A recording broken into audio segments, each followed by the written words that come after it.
नमस्कार मित्रांनो, मी चंद्रकांत वारगडे. आज आपण या ठिकाणी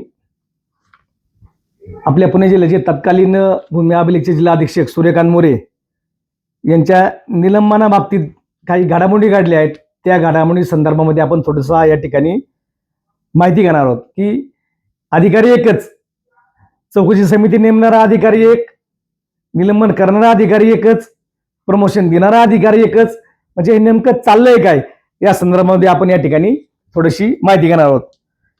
सूर्यकांत मोरे यांच्या बाबतीत ज्या वेळेला तक्रारी झाल्या खूप मोठ्या प्रमाणामध्ये, त्यावेळेला दिनांक 12/3/2025 रोजी अश्विनी यमगर, उपसचिव महाराष्ट्र शासन, यांनी एक जमाबंदी आयुक्तांना आदेश काढला की आपण सूर्यकांत मोरे यांची कामकाजी तपासणी करून त्याबाबत अहवाल 15 दिवसात शासनाला सादर करावा. बरोबर.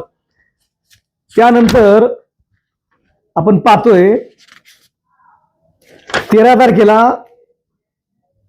जमाबंदी आयुक्त सुहास दिवसे यांनी एक आदेश काढला की सूर्यकांत मोरे यांच्या कार्यकाळात झालेल्या सर्व कामकाजाची तपासणी करावी आणि त्या ठिकाणी एक समिती नियुक्त करण्यात आली.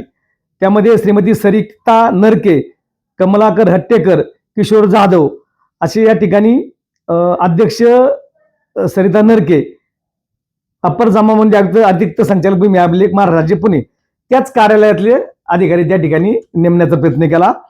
एक आदेश काढला 13/2/25 पुन्हा 20/3/25 13/3/25 एक आदेश काढला सुहास दिवशी यांनी, आणि पुन्हा 20/3/25 की ज्या यामध्ये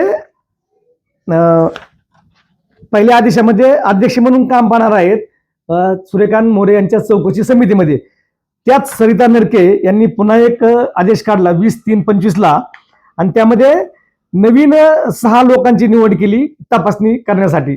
2 वेगवेगळे आदेश काढले. म्हणजे या ठिकाणी सुद्धा अधिकाऱ्यांच्या मध्ये एकमत नसल्यामुळं ह्या गोष्टी घडताना दिसतात. त्या ठिकाणी समीर दानेकर हे छत्रपती संभाजीनगर येथील नगर म्हणून अधिकारी आहेत.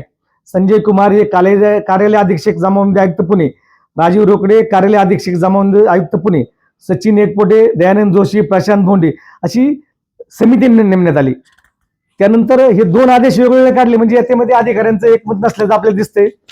त्यानंतर आपण पाहतोय की चौकशी समितीने 13/5/2025 2535 पानाचा अहवाल या ठिकाणी अप्पर मुख्य सचिव महसूल वन विभाग यांना आनंद बंधाने, जमाबंदी आयुक्त आणि संचालक भूमी अभिलेख पुणे यांनी पाठवला.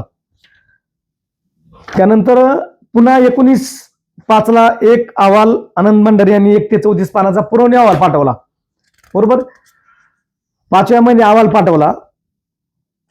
त्यानंतर चौकशी चालू असताना 3 एप्रिल 2025 सूर्यकांत मोरे यांचं उपसंचालक भूमी अभिलेख जमाबंदी आयुक्त असं प्रमोशन केलं. त्या ठिकाणी प्रमोशनाचा आदेश पण अश्विनी यमगर, उपसचिव महाराष्ट्र शासन यांनी केला. त्यानंतर चौकशीचा आदेश पण उपसचिव अश्विनी यमगर यांनी केला. त्यानंतर 5/9/2025 त्या ठिकाणी स्पष्ट म्हणलं आहे आदेशामध्ये की सूर्यकांत मोरे यांनी त्या ठिकाणी केलेल्या कामकाजामध्ये खूप मोठ्या प्रमाणामध्ये त्रुटी आढळल्या आणि सूर्यकांत मोरे यांचं निलंबन करण्यात आलं. निलंबनाचा आदेश सुद्धा या ठिकाणी अश्विनी यमगर उपसचिव यांनी केला. आपण पाहतोय या ठिकाणी अधिकाऱ्यांच्या कागदाची जी घोडे मैदान आहे, कागद नाचवण्याचं काम आहे, ते या ठिकाणी दिसतंय की त्या ठिकाणी चौकशीचा आदेश उपसचिव अश्विनी यमगर यांनी केला. त्यानंतर चौकशी चालू असताना सूर्यकांत मोरे यांचं प्रमोशन सुद्धा उपसचिव अश्विनी यमगर यांनी केलं. त्यानंतर प्रमोशन केल्यानंतर निलंबनाचा आदेश सुद्धा अश्विनी यमगर यांनी काढला. हे सगळं एक थोडंसं अधिकाऱ्यांचा एक वेगळा कारभार या ठिकाणी आपण या व्हिडिओमधून देण्याचा प्रयत्न केला की अधिकारी कसे निर्णय घेतात किंवा तो निर्णय कसे चुकीचे आहेत हे या ठिकाणी मी दाखवण्याचा प्रयत्न केला आहे. धन्यवाद.